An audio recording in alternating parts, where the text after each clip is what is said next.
After natin nilagyan ng camper, kumusta kaya ang performance ng sasakyan? Gayong meron na siyang additional load sa kanyang likuran. Sa vibration, sa ingay, yung lumalangit-ngit, wala naman akong naririnig na very annoying. So, matatry natin ngayon dito sa KDR Adventure Camp sa kanilang trail, off-road, forest road dito sa loob ng kanilang campsite.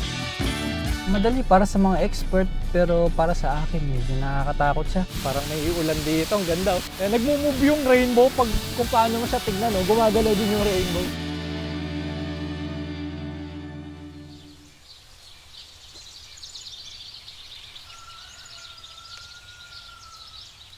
Okay, let's go na.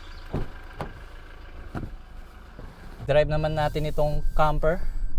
Ayan, dito pa lang sa paakyat, masusubukan na natin yung lakas ng camper natin. Siyempre, bukod dun sa capability ng sasakyan, siyempre dapat may konting knowledge ka rin sa pagtitrail. Hindi pwedeng sanay ka lang sa road, tapos bigla ka magtitrail.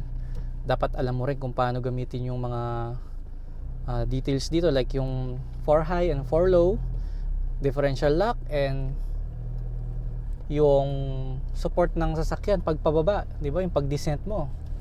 Halimbawa ngayon, pataas yung kalsada. So kailangan alam mo siya paano mo siya i-approach, or kung kailangan na ba na naka 4 high ka o naka 4 low, ganun. So ngayon naman sa Hilux 4x4 na 2.8 liter engine, kaya naman, hindi naman siya nahirapan. And then sa suspension naman kasi doon mo agad mapapansin na parang mas malambot siya ngayon, hindi siya matalbog ba, kasi mas may load tayo. Kaya lang kapag ka may load, magsasacrifice naman yung power, di ba? Pero since ito ay malakas naman at 4x4 pa, hindi natin ramdam na kahit anong bagay na nahihirapan siya. So dama mo lang talaga yung bigat compare sa walang camper. Syempre iba naman yun. Kapag maglalagay kayo ng camper, mas maganda talaga 4x4 yung pickup ninyo, para ready siya kahit saang daan, kahit anong klaseng terrain, di ba? And much better kung lagyan nyo pa ng snorkel ito, kasi may mga campsite na bigla na lang lalalim yung river nila pagka umulan. So maayos kapag pumunta ka, mababaw lang. Pero pag tapos ng camping ninyo, biglang bumuhos yung ulan, tumaas yung level ng tubig. So at least ready lagi. Kumbaga, kagaya lang din yan sa sasakyan na 4x4. Madalas mo siyang ginagamit sa city, pero at least, di ba? Kahit di mo siya kailangan, lagi lang siyang nandyan na ready. Ayan, pataas na naman yung kalsada. So dinig natin yung engine, ganyan yung noise niya. Ayan, pinapakita ko lang sa inyo.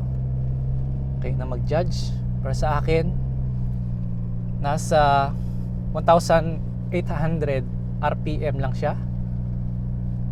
Gapang siya. Ang bilis natin is 15 kilometers per hour. Pagdating sa cornering, ayan, mahaba lang talaga yung pickup, kaya medyo tansyahan na lang. And ang maganda dito sa UC or United Camper, sa kanila rin galing yung bumper na to, nasukat para sa Hilux GRS, yung malapad, yung merong fender flare. Sukat siya, so kaya pag tinignan mo sa labas, ang ganda niya nakikita. Bagay talaga siya, hindi siya off. Dito sa driver side, hindi maalog eh. Yan, sa manibela normal lang yan, kasi talagang pumapagpag siya, kasi siyempre lubak yung kalsada, no? Sa likod mukhang okay lang din. So kailangan talaga yung suspension mas matigas dahil may load tayo sa likod. So sa United Camper, isang set na, kumbaga. Kung ayaw nyo nang maghanap pa ng pyesa at sakit ng ulo, o baka madoble ka pa sa gastos, ino-offer ng UC Camper pati lift ng sasakyan. Sa gulong, sa offset, sila na rin magsasuggest sa inyo. Kumbaga, na-test na kasi nila yung suspension na to. Like now, mabigat yung nasa likod natin, or may timbang syempre. So hindi naman umangat yung harapan or hindi na iwan yung likod. So tama lang yung level ng sasakyan. Di ba umaalog? Sa vibration, sa ingay, yung lumalangit-ngit, wala naman akong naririnig na very annoying.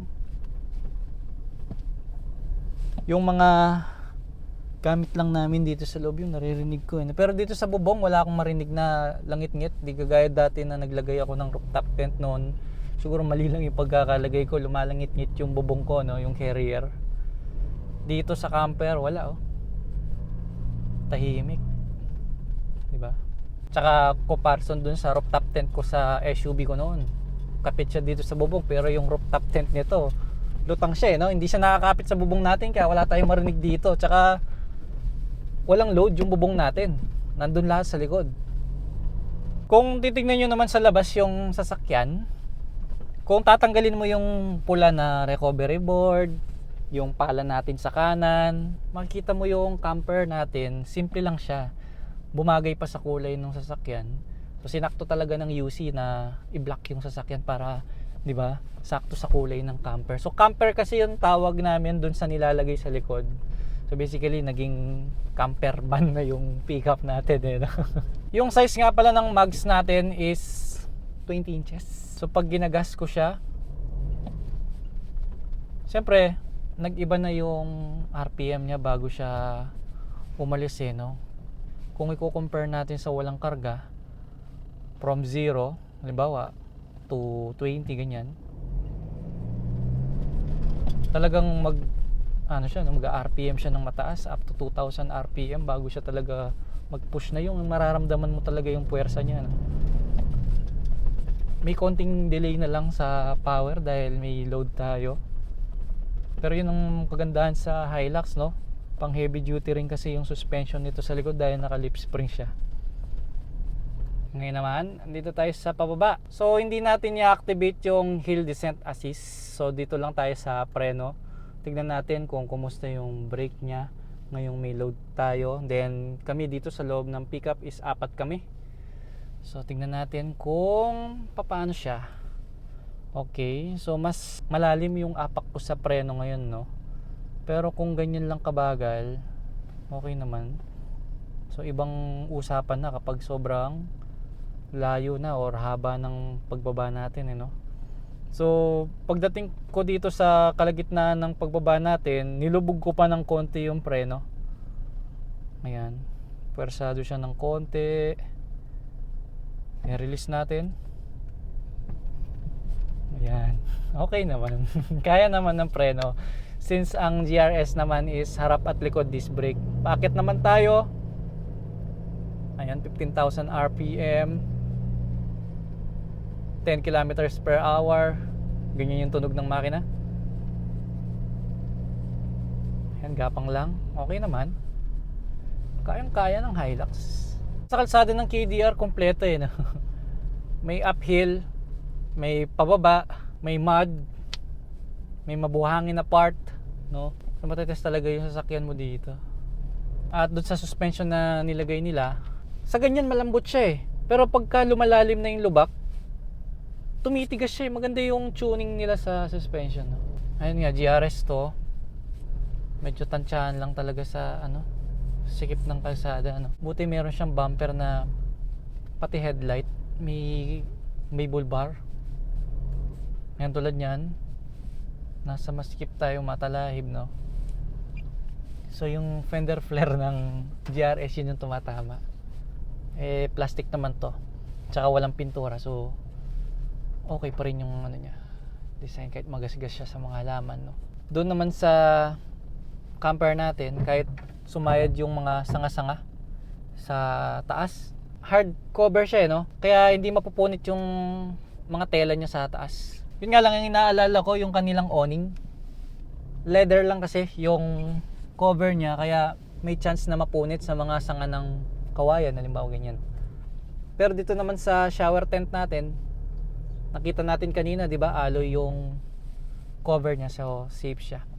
Much better sana kung yung cover ng awning natin naging alloy na rin, eh, no?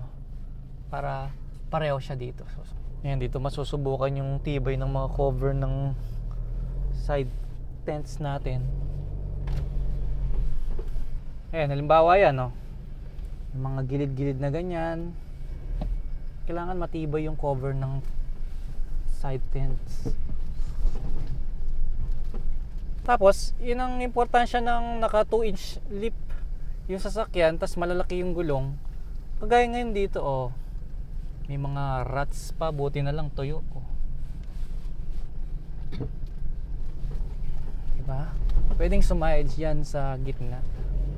Kaya buti mataas ng konti yung sasakyan natin. Ayan, halimbawa to, mayroong nakalawit na kawayan. Ayan, oh, pwedeng sumabit yan sa awning natin, di ba? Anyway, pwede namang i-request ng customer kung gusto niya ng hard yung cover ng awning niya, di ba? Sa dami na rin ng napuntahan kong campsite, meron talagang campsite na yung kalsada papunta sa kanya ganito. Kaya mas maganda na ready yung sasakyan mo. Ready rin yung camper mo. Yan, pinapakita lang natin na despite na meron tayong camper na nakalagay sa likod,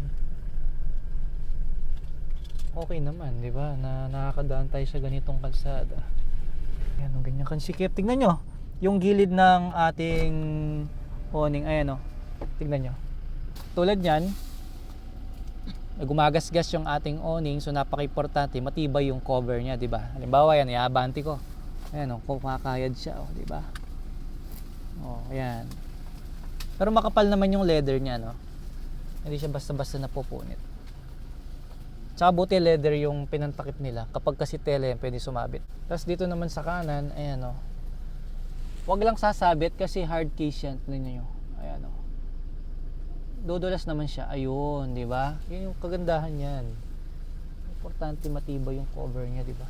Tapos, kinagandahan pa, steel bumper yung sa harapan. So, sa mga tight na corners, ganyan, importante yan. Ako nga, kung magbibuild ulit ako ng rig na pickup, papa steel bumper ko rin para sa mga ganito. Ayos talaga siya. Ngayon ko lang na-appreciate yung steel bumper ng UC or any brand naman, depende naman kasi sa inyo. Ang kinaganda lang sa UC, complete package siya, di ba? Kumbaga, pag binigay mo sa kanila yung sasakyan mo, hintay ka lang ng ilang weeks. Then after that, ganito na yung sasakyan mo, di ba? Sa isang tindahan lang. Ang balita ko nga, dito sa KDR Adventure Camp, kung saan may nagtitinda ng UC, meron din silang sasakyan na may camper na. Kumbaga, kaysa bumili ka ng bagong sasakyan tapos set up mo, why not yung mga available na lang nila na nakasetup na sasakyan. Halimbawa tong GRS, alam ko binebenta rin nila to kasama yung camper. Kung halimbawa nagustuhan ng mga nanonood, pwede nilang pag-usapan kung magkano. Eto 2,452 pa lang yung odometer nito. Sinetapan agad ng ganyan. Ngayon naman, kung meron na kayong existing na sasakyan, diba, pickup, meron ding available ang UC na camper lang. So alam nyo ba, nasa 3 hours lang ang installation. Ganun lang kabilis kasi available na kaagad. Halimbawa, itong ginamit ko, available na kaagad dyan. Ipapatong na lang sa pickup ninyo. At kinagandaan ng camper na to, di ba may 4 na lock yung bed dito sa likod ng pickup. So dun lang siya nilalak. So merong 4 na stand yung camper, makatukod siya ng ganon, then ipapasok lang yung pickup, iatras lang siya, then ibababa, tsaka ilalak lang dun. Kaya ganun lang kabilis. At least marami kang option, di ba? Then kung nagka-budget ka pa, steel bumper. Tsaka ang ganda ng steel bumper, kung naipakita ko sa inyo, bagay na bagay siya sa sasakyan. Nakakatuwa kasi dati na rin akong nag-setup ng rig. Nahihirapan din akong manap ng tindahan na isang set na alam nila yung needs ng mga camper kagaya ko. Hindi lang yung basta pang off-road lang ganun. At least ito pang off-road, then pang camping na rin, di ba? Alright, nandito na tayo sa ating destinasyon. Ayan yung overlooking niya, sa mga bundok. Yan, nakita nyo ang baba ng mga sanga. Napaka-importante, matibay-tibay yung tent mo. Eto, medyo masikip dito. Ayan, dyan masusubok ang ating sasakyan. Yung kasya. Ito na yung tinatawag nilang montanya.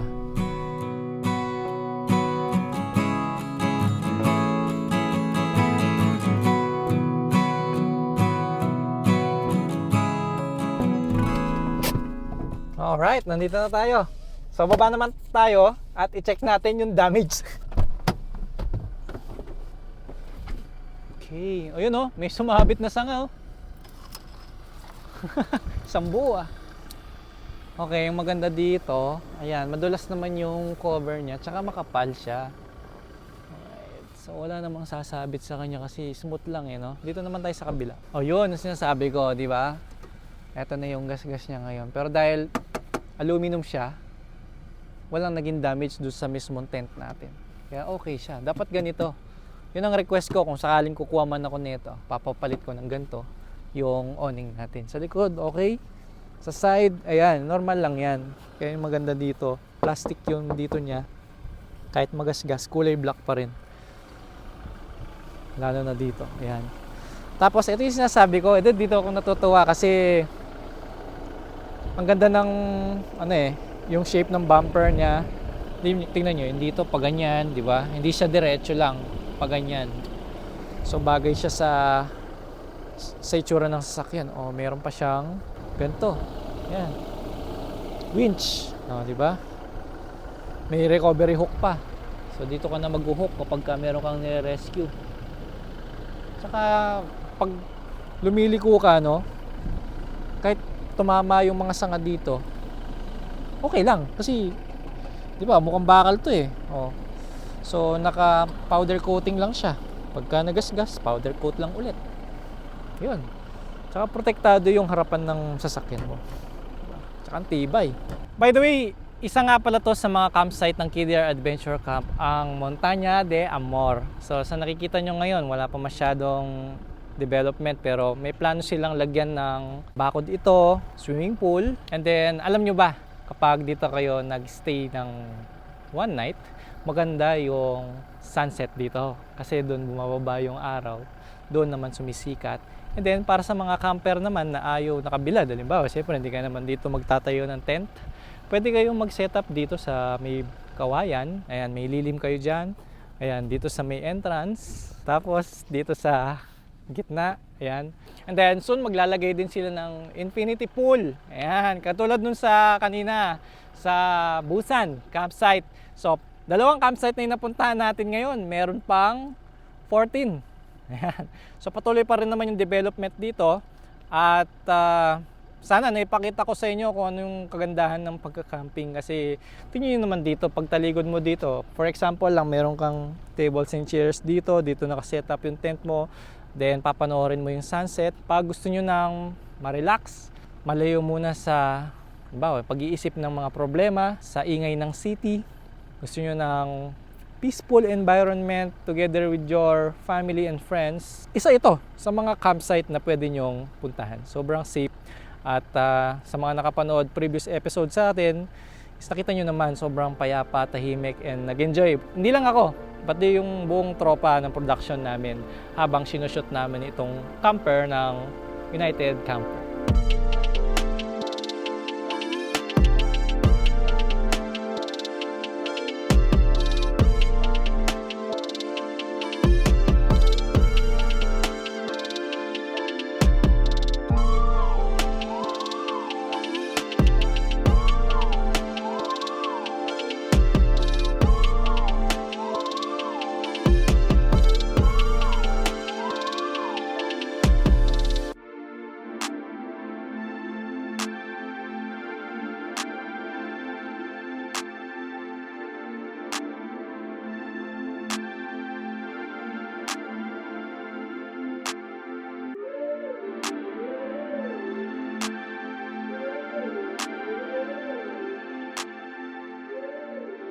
Ngayon, dito naman tayo sa medyo madali para sa mga expert pero para sa akin medyo nakakatakot siya. Gawa ng medyo mataas yung likod natin. So tignan natin, dahan-dahanin lang natin to. Ayan. So ganyan kaganda yung bumper kasi kapag nakasuksok siyang ganyan, mataas yung bumper natin lalo sa mga side, hindi sasabit sa lupa. Ayan. So, tingnan natin kung kaya ng Hilux. Okay, kaya. Kumbaga, dahil nasa loob lang tayo ng pickup, nakakatakot eh, no? Pero pag nasa labas ka na, okay naman. Then sa mga ganito naman, dahan-dahan lang naman eh. Gapang lang. Tsaka naka-mud terrain tires naman tayo. Set up by UC. Sila na rin nag-suggest. Ayan o. Crawling lang. Hindi naman kailangan ng mabilis sa ganyan. Basta kumakapit yung gulong. May mga road kasi na kailangan ng buwelo. Meron naman yung ano lang, mild apak lang. Kasi mas akapit ang gulong kapag mabagal lang yung ikot niya. Yehe! Ito naman, pababa. Mabato nga lang. Ito, medyo mahirapan ang motor dito. Dito, hindi naman kasi 4 wheels. Mud terrain tires pa. Pero medyo dumudulas oh, pagka binibrake ko. Ayun oh, ayun oh. Kumagasgas yung gulong, di ba? Ngayon sa pag-akyat dito, dahan-dahan lang din. Hindi natin makukuha sa mabilisan. Gapak lang. Kaya ng gulong yan, di ba? Oh.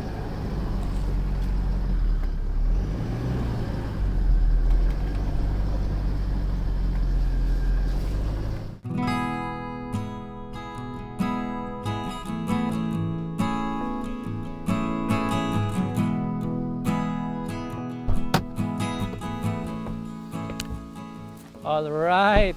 So, kanina sa Busan, di ba, merong infinity pool. Ngayon naman, meron tayo dito ang artificial batis. So, dito sa batis na to, pwede kayong mag-swimming din. At, meron pang waterfall. So, makikita natin ngayon. At saka, ang maganda naman dito, deep water yung tubig. So, alam mo talagang malinis kasi araw-araw din nilang minomonitor to. At kung maririnig niyo, ayan na yung sound ng tubig. And dahil kabubukas lang, nakakagulat kasi meron siyang rainbow, no? So sana makita ko. Ayan, so tignan natin. Wow, ang lalaki ng bato dito. Parang yung mga napapanood kong nag-off-roading dito, oh. Ayan, dyan sila, oh. So eto na, nasa harapan ko na ang waterfall. Ang ganda, oh. So, iyan yung isa sa mga pump nila. Ayun oh, may rainbow oh. Galing. Ayan oh. Ayan oh.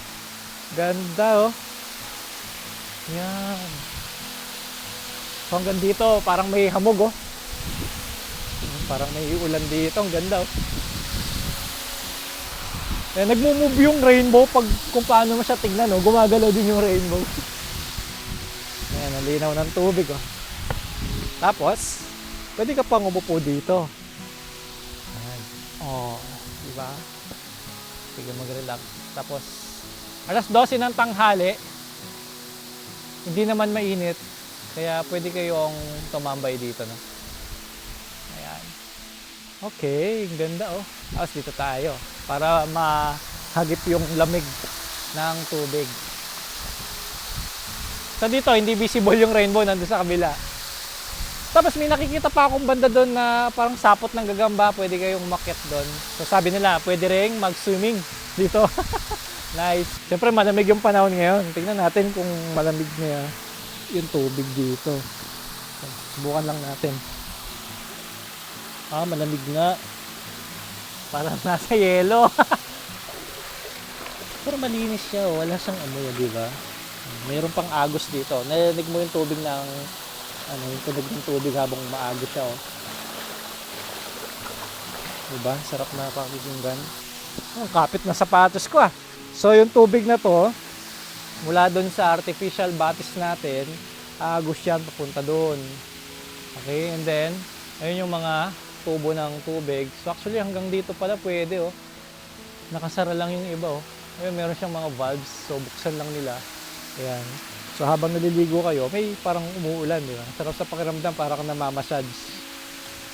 Tapos may umaagos pa dito sa mga bato. Ayan, sarap na nakikita.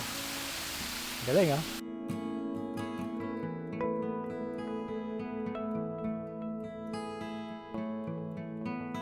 Doon mas presko. Meron kasing hamog eh. Dito maganda. Ito yung bato na ginawa nila oh. Okay, magalala, nakasimento naman to. Hindi siya malalaglag. Oh, di ba? Aura. Buhat-buhat ko, kunyari. Di ba? Hindi naman siya gumagala, nakasimento siya, oh. Yeah. Ngayon naman, nandito tayo sa straight road.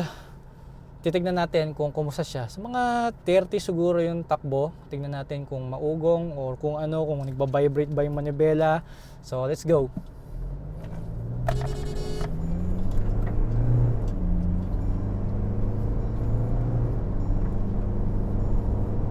Okay, wala masyadong ugong sa 80. Ayan. Vibration, wala. Okay naman. Alright.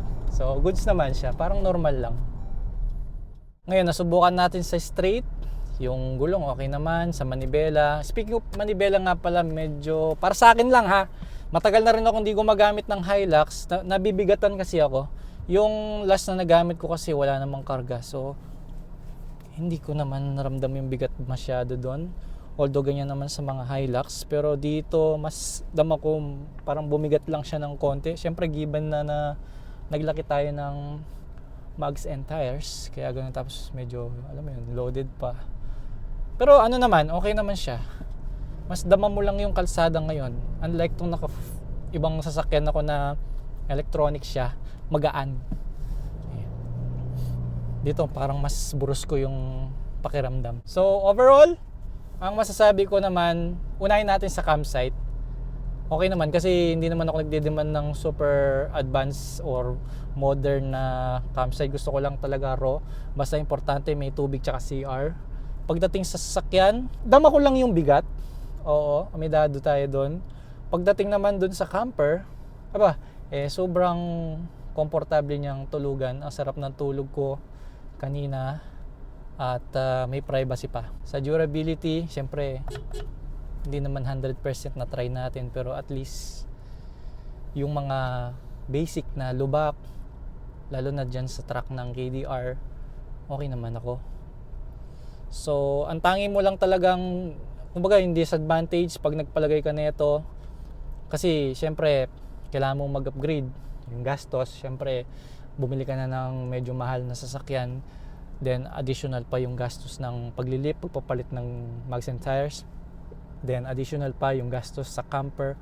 Pero syempre kung yun ang hilig mo, 'di ba? Kung kaya naman ng budget, wala lang yun. Importante nag-i-enjoy ka habang nagka-camp, komportable, at saka may security yung family mo habang matutulog ka sa camper ng United Camper. Alright, nandito tayo sa main entrance ng KDR Adventure Camp. Sa mga gusto din pong mag-camping dito sa KDR Adventure Camp, dito po kayo pwedeng mag-register at dito rin po kayong pwedeng mag-check out. So dala natin dito yung moto camper. So ito po yung ibibigay nilang pass sa inyo para makapasok. And then pagka lalabas na po kayo, like kami, tapos na po kami mag-camping dyan. So punta naman tayo dito para i-surrender natin ito. So pasok naman tayo dito sa kanilang reception area. So tandaan nyo po yung itsura, kulay white na container van. At meron pong laging staff dito naka-stay para sa mga gustong mag-camping. Or di man mag-camping kasi maraming activities na pwedeng gawin dito. Hello po! So meron po bang ibang dapat gawin or yung pass lang po talaga ang kailangan? Opo, yung pass lang po. Pero kung gusto nyo po, meron din po kami ditong Ayun. feedback form. Ito po. Dito po. Ito po, feedback form po na. Pwede po kayong maglagay dyan. Okay. Kung satisfied po kayo or kung ano po ang Po. rating nyo sa amin. So ito po yon. Yan. Okay po. So ito po yung De joke lang. Siyempre, kung meron pang hihigit sa very satisfied, doon natin lalagay. Pero since ito ang pinaka-highest, bibigay natin ang very satisfied. Palakpak mga kasama. Yan, ganyan lang po kadaling mag-camping dito or any other activities. Marami po silang dito. Yan, pwede nyo i-check. Ayan, so dito lang po yan sa KDR Adventure Camp. At big shoutout nga pala sa United Camper sa pagpapahiram at pagsubok sa amin. Na-test natin ang capability ng kanilang camper. Alright, maraming salamat po ma'am. Next time po ulit. Thank you po. Alright.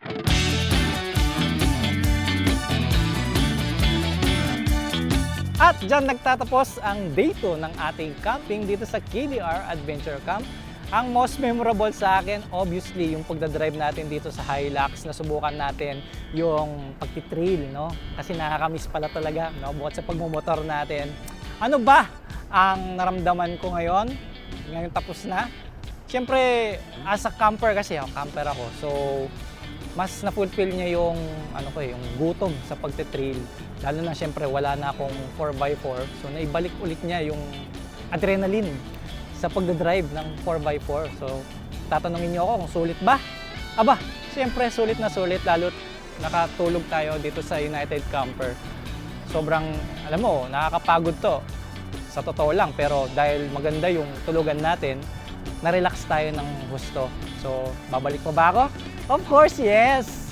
Lalo na napakalapit lang dito sa amin. So, babalik at babalik ako dito. Hindi lang sa dahil meron tayong, UC. So, babalik tayo dahil motocamper tayo. So, babalik tayo ng Nakamotor. Abangan nyo yan mga kamanibela. For more adventures together, subscribe and follow our official Manibela TV channel and social media accounts. See you next time at laging tandaan, mata sa kalsada, kamay sa manibela.